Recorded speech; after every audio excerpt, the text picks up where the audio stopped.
Assalamualaikum warahmatullahi wabarakatuh. Perkenalkan, nama saya Andri Gunawan. Saya dari kelas 2 MA 18. Di sini saya akan mengerjakan tugas UTS Human Relation. Mari kita langsung membacakan materi yang pertama. Materi yang pertama adalah definisi human relation. Human relation yaitu studi tentang hubungan antar manusia dan membantu bagaimana cara interaksi yang efektif. Definisi human relation secara kebahasaan, kata human berarti manusia, sedangkan kata humane berarti bersifat manusia. Kata humanis berarti peramah, orang yang penyayang, beri kemanusiaan. Dari pengertian tersebut bahwa human relation adalah hubungan atau interaksi yang terjadi antara seseorang dengan orang lain atau dengan kelompok yang berlangsung secara manusiawi. Human relation tidak sekedar untuk memperhatikan manusia, tapi juga membuat sekelompok manusia untuk bergairah. Menyadari akan tujuan kelompoknya, menambahkan kerjasama yang didasari atas unsur-unsur antar lainnya sebagai berikut. Yang pertama, komunikasi yang efektif. Yang kedua, rasa tanggung jawab yang tinggi. Yang ketiga, menyadari adanya kepemimpinan dalam anggota kelompok itu, baik secara formal maupun informal. Yang keempat, menyadari adanya peranan dan tanggung jawab sebagai anggota. Yang kelima, adanya pertumbuhan norma-norma kelompok yang dapat mempengaruhi pola perilaku anggotanya. Dan selanjutnya ada suatu pengambilan keputusan yang didasarkan pada konsensus kelompok. HR dapat berguna untuk bekerja secara efektif. Hal ini dapat diwujudkan dengan melibatkan yang pertama, keterampilan kognitif, yang kedua keterampilan hubungan, yang ketiga keterampilan pribadi. Tindakan atau perilaku yang mempengaruhi seluruh kinerja organisasi. Ada eksternal faktor, internal faktor, faktor pekerjaannya, manajer, kelompok, dan individual. Manfaat mempelajari human relation: menjadi individu yang kuat dan tidak sombong, sederhana, tidak malu-malu serta tidak terlalu menonjolkan diri, mempertimbangkan orang lain tanpa melupakan diri sendiri, serta kebutuhan organisasi. Mendengarkan sambil memberikan komentar, bijaksana namun tidak malas dan tidak lambat bertindak. Materi selanjutnya, komunikasi dalam human relation. Komunikasi adalah proses penyampaian pikiran atau perasaan oleh seseorang kepada orang lain dengan menggunakan lambang-lambang yang bermakna bagi kedua pihak. Komunikasi adalah kunci yang dapat membangun tim yang kuat dan mendorong kinerja yang lebih baik. Komunikasi merupakan salah satu aspek penting dalam human relation. Di antaranya adalah yang pertama, membantu membangun tim. Yang kedua, menghindari kesalahpahaman. Fungsi komunikasi dalam human relation. Yang pertama, meningkatkan gairah kerja. Untuk meningkatkan gairah kerja suatu organisasi. Yang kedua, untuk meningkatkan hubungan kerja serta kerjasama di antara teman kerja. Yang ketiga, untuk mengurangi aspek negatif dari timbulnya konflik maupun frustasi. Yang keempat, untuk dapat mengetahui sedini mungkin kemelut di dalam organisasi, terutama yang menyangkut kepada hubungan kerja yang harmonis. Yang kelima, untuk mengetahui sejauh mana faktor psikologis, manajemen, sosiologis. Komunikasi efektif. Komunikasi efektif adalah suatu komunikasi yang mampu menghasilkan perubahan sikap pada orang yang terlibat dalam komunikasi. Komunikasi dapat dikatakan efektif apabila memenuhi 3 hal berikut. Ada pesan dapat diterima dan dimengerti serta dipahami sebagaimana yang dimaksud oleh pengirimnya. Pesan yang disampaikan oleh pengirim pendapat disetujui oleh penerima dan ditindaklanjuti dengan perbuatan yang diminati oleh pengirim. Tidak ada hambatan yang berarti untuk melakukan apa yang seharusnya dilakukan untuk menindaklanjuti pesan yang dikirim. Dalam komunikasi, efektif memiliki 5 hukum syari, yaitu respect, empati, audible, reality, humble. Komunikasi formal. Effendi 2005 bahwa sistem komunikasi formal biasanya mengikuti garis-garis wewenang Sebagaimana dituangkan dalam struktur organisasi, proses komunikasi biasanya dilakukan di dalam lembaga formal melalui garis perintah atau sifat instruktif. Komunikasi informal, DeVito 2011. Komunikasi informal sebagai komunikasi yang disetujui secara sosial, yang orientasinya tidak pada organisasi tetapi lebih secara individual. Komunikasi verbal, Purwanto mengatakan bahwa komunikasi verbal merupakan penyampaian komunikasi dengan menyusun kata ke dalam suatu pola yang memiliki arti atau makna bentuk tertulis maupun lisan. Nonverbal, Floyd 2009 mendefinisikan komunikasi nonverbal sebagai setiap perilaku dan karakteristik yang mengirim makna tanpa menggunakan kata-kata. Materi selanjutnya, communication style. Understanding your communication style. Gaya hidup yang dimiliki oleh setiap individu pasti berbeda gaya. Komunikasi merupakan jendela untuk memahami bagaimana dunia memandang seseorang sepenuhnya sebagai suatu kepribadian unik. Hal ini mempengaruhi hubungan seseorang baik dalam karir dan kesejahteraan emosional. Gaya komunikasi menurut Tubbs and Moss. The controlling style. Gaya komunikasi ini bersifat mengendalikan dan ditandai dengan adanya suatu kehendak atau dimaksud untuk membatasi, memaksa, mengatur perilaku, pikiran, dan tanggapan orang lain. The controlling style. Pihak yang menggunakan gaya ini lebih memusatkan perhatian pada pengirim pesan. Mereka tidak memiliki ketertarikan dan perhatian pada umpan balik kecuali hal tersebut berguna bagi kepentingan pribadi mereka. The equalitarian style. Aspek penting dari gaya ini adalah adanya landasan kesamaan dan ditandai dengan berlakunya arus penyebaran pesan verbal, lisan maupun tulisan, yang bersifat dua arah, two-way traffic of communication. The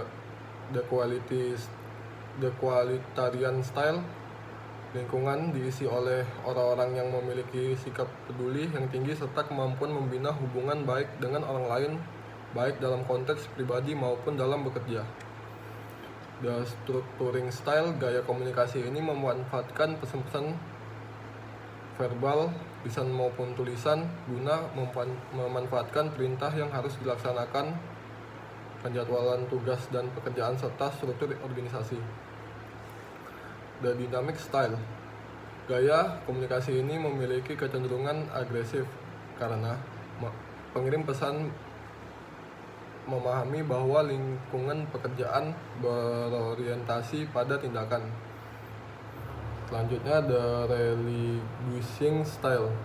Gaya komunikasi ini lebih mencerminkan kesediaan untuk menerima saran dan pendapat atau gagasan orang lain daripada keinginan untuk memberi perintah, meskipun pengirim pesan mempunyai hak untuk memerintah atau mengontrol. The withdrawal style. Gaya komunikasi ini dapat mengakibatkan melemahnya tindak komunikasi, artinya tidak ada keinginan dari orang-orang yang memakai gaya komunikasi ini dengan orang lain karena ada beberapa persoalan atau kesulitan antar pribadi yang dihadiri oleh orang-orang tersebut. Faktor yang mempengaruhi gaya komunikasi seseorang. Sapir 2005, yaitu yang pertama kondisi fisik, peran, konteks histori, kronologi, bahasa, hubungan, kendala. Karakter. Menurut Kamus Umum Bahasa Indonesia, karakter diartikan sebagai tabiat, watak, sifat-sifat kejiwaan, akhlak, atau budi pekerti yang membedakan seorang dengan orang lain. Karakter dan komunikasi. Karakter orang terbuka atau extrovert. Orang dengan karakter ini lebih suka mengarahkan energi dan perhatian terhadap dunia luar. Orang ekstrovert cenderung lebih mudah dipengaruhi oleh sekelilingnya dibandingkan kondisi sendiri. Minatnya terhadap situasi sosial kuat, suka bergaul, ramah, cepat menyesuaikan diri, dapat menjalin hubungan baik dengan orang lain maupun ada masalah lebih suka bertindak dulu, berpikir belakangan. Karakter orang tertutup atau introvert. Orang introvert memiliki pemahaman baik dalam baik terhadap dunia dalam diri mereka, fantasi, dan mimpi persepsi yang bersifat individu. Orientasinya subjektif, orang-orang ini akan menerima dengan selektif dunia luar. Karakter mereka cenderung menarik diri dari lingkungan, lemah dalam penyesuaian sosial, lebih menyukai kegiatan dalam rumah. Karakter orang intuitif, karakter orang tipe ini mengutamakan hal-hal yang terlihat tidak nyata, hal yang tidak dapat dilihat langsung oleh mata telanjang. Mengumpulkan informasi dengan mengumpulkan dugaan dan firasat.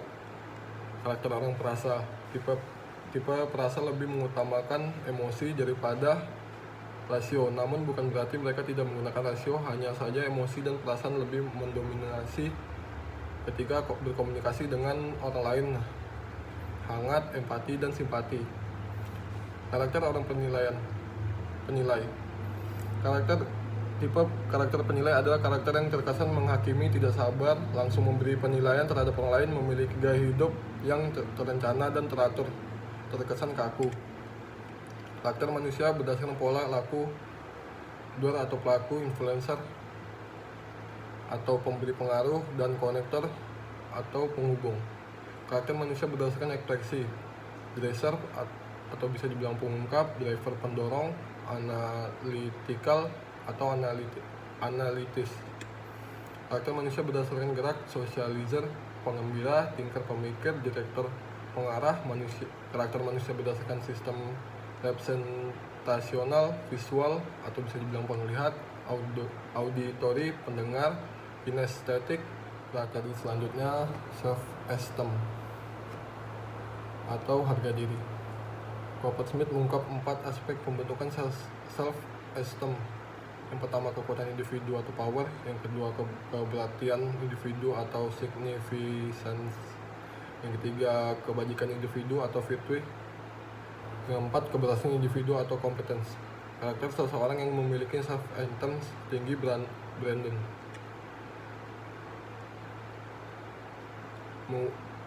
Brandon dalam Gufron 2010 mengemukakan bahwa ciri orang yang memiliki harga diri tinggi yaitu mampu menanggulangi kesengsaraan dan kemalangan hidup, lebih tabah dan ulet, lebih mampu melawan suatu kekalahan, kegagalan, dan keputusasaan, cenderung berambisi, memiliki kemungkinan untuk lebih kreatif dalam pekerjaan dan sebagai sarana untuk menjadi lebih berhasil, dan memiliki kemungkinan lebih dalam dan besar untuk membina hubungan interpersonal dan tampak lebih gembira dalam menghadapi realitas.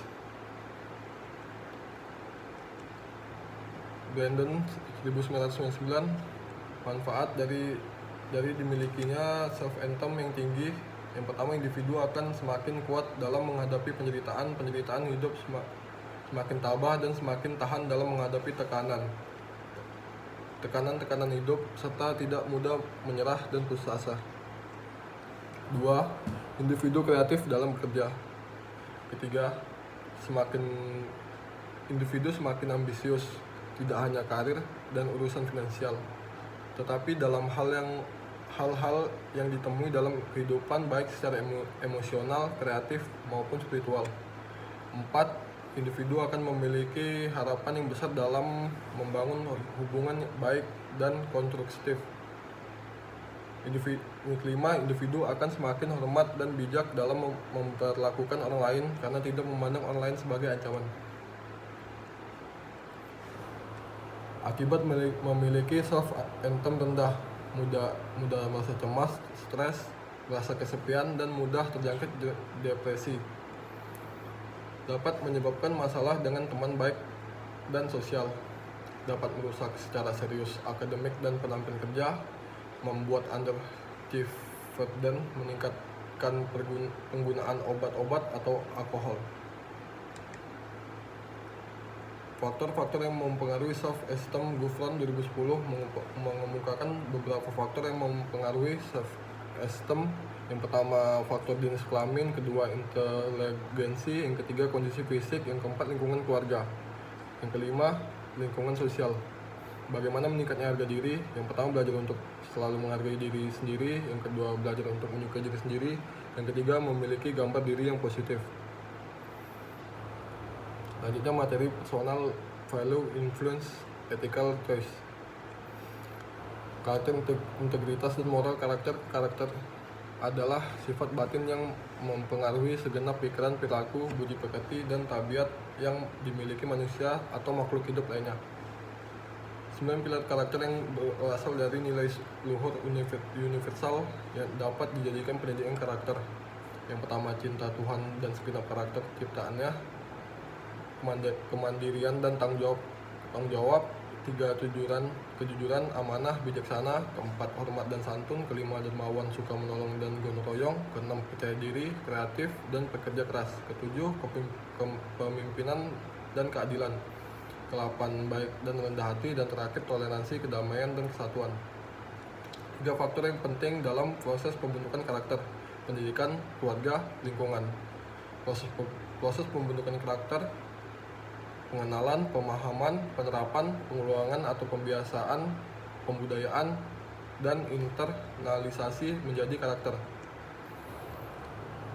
Integritas itu sendiri berasal dari kata Latin integer, yang berarti sikap teguh, mempertahankan prinsip, tidak mau korupsi, dan menjadi dasar melekat pada diri sendiri sebagai nilai moral. Integritas adalah sebuah nilai yang selalu menjadi dasar untuk menjamin kejujuran nilai-nilai lainnya, meliputi kecerdasan moral, self-insight. Effective functions of integrity meliputi conscience dan self-regard. Dalam konteks ini, integritas berfungsi memelihara nurani seseorang agar tetap baik sebagai seorang makhluk, agar perbedaan di antara dirinya dengan hewan. Tujuan integritas merupakan salah satu kunci untuk meraih keberhasilan atau kesuksesan. Integritas membuat manusia mampu untuk memimpin dan dipimpin. Integritas melahirkan kepercayaan. Integritas dapat melahirkan prestasi.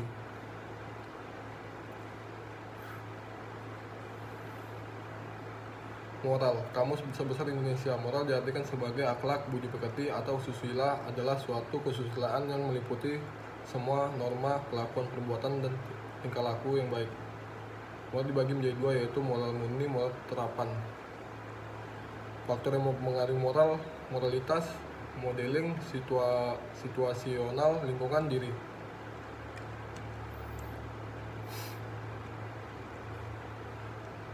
Materi selanjutnya, personal value, influence, ethical choice.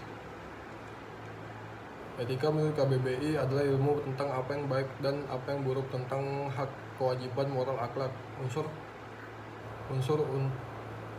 pokok dalam etika: kebebasan memberikan pilihan bagi manusia bersikap dan berperilaku. Kebebasan bagi jadi 2, yaitu kebebasan sosial, kebebasan yang diterima dari orang lain, bersifat heteronom. Kebebasan eksistensial, kemampuan manusia untuk menentukan sikap dan perilaku dirinya sendiri, bersifat otonom. Yang kedua, tanggung jawab. Yang ketiga, hati nurani. Faktor yang mempengaruhi pengambilan keputusan terhadap perkembangan moral: lingkungan organisasi, tempat kedudukan kendali, menentukan fakta-fakta, mengidentifikasi para pemegang kepentingan, dan mempertimbangkan situasi dari sudut pandang mereka. Mempertimbangkan alternatif yang tersedia juga disebut dengan imajinasi moral. Mempertimbangkan bagaimana sebuah keputusan dapat mempengaruhi para pemegang kepentingan dan mempertimbangkan alternatif. Berdasarkan membuat keputusan, memata hasil, konsekuensi, kewajiban, dan hak, prinsip, dampak bagi integritas dan karakter pribadi. Lanjut ke materi selanjutnya, attitude can shape your life. Sikap mewakili kesiapan emosional seseorang untuk berperilaku dengan cara tertentu. Sikap bukanlah suatu hal dimiliki seseorang ketika lahir, tetapi diperoleh dengan cara mempelajari. Karena itu dapat disimpulkan bahwa seseorang dapat mempelajari sikap baru atau mengubah sikap lama. Ciri sikap: Ciri-ciri sikap gabungan 2019. Sikap tidak dibawa sejak lahir, sikap dapat berubah-ubah, sikap tidak dapat berdiri sendiri, objek sikap dapat merupakan salah satu hal tertentu. Fungsi sikap yang pertama, fungsi penyesuaian diri, pertahanan ego, ekspresi nilai, pengetahuan. Pembentukan dan perubahan sikap menurut Sherif dan Sherif dalam Hudariyah 2003. Sikap dapat berubah karena kondisi dan pengaruh yang diberikan karena sebagai hasil belajar. Sikap tidaklah terbentuk dengan sendirinya karena pembentukan sikap senantiasa akan berlangsung dalam interaksi manusia berkenan dengan objek tertentu. Mengubah diri sendiri. Sikap berikut akan membantu mencapai hasil positif di dunia saat ini. Pilihlah kebahagiaan, raihlah optimisme, pikirkan untuk dirimu. Yang terakhir, tetap memiliki pikiran yang terbuka. Materi terakhir adalah Attitude Can Shape Your Life yang part 2. Membantu orang lain mengubah sikap mereka, mengubah sikap orang lain. 2 teknik ampuh dapat membantu Anda menarik orang ke arah yang Anda inginkan. Yang pertama, ubah kondisi yang mendahului perilaku tersebut. Yang kedua, ubah konsekuensi yang mengikuti perilaku tersebut.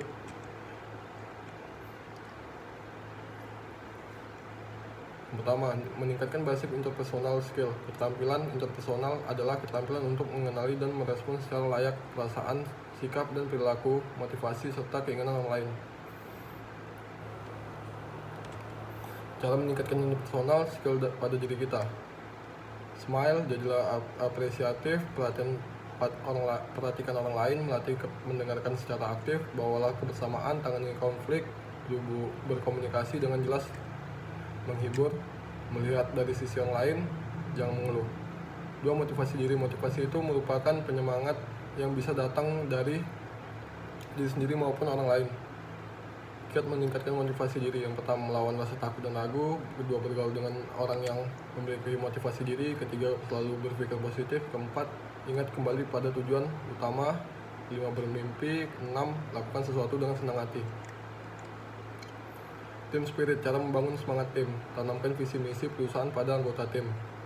Menghargai perbedaan pendapat, saling percaya, lakukan komunikasi yang intensif dan efektif, adakan kegiatan bersama, saling menghargai kinerja antar anggota, tingkatkan kompetensi anggota tim. Kesadaran kesehatan. Biaya perawatan kesehatan yang terus meningkat adalah salah satu masalah yang paling serius yang dihadapi perusahaan saat ini. Banyak organisasi mempromosikan program kesehatan untuk karyawan sebagai cara menekan biaya. Program ini mencakup tentang makan sehat, latihan kebugaran fisik, dan praktik manajemen stres, serta bentuk bantuan lain yang menkontribusi pada gaya hidup sehat. Kejujuran. Cara menerapkan kejujuran pada karyawan.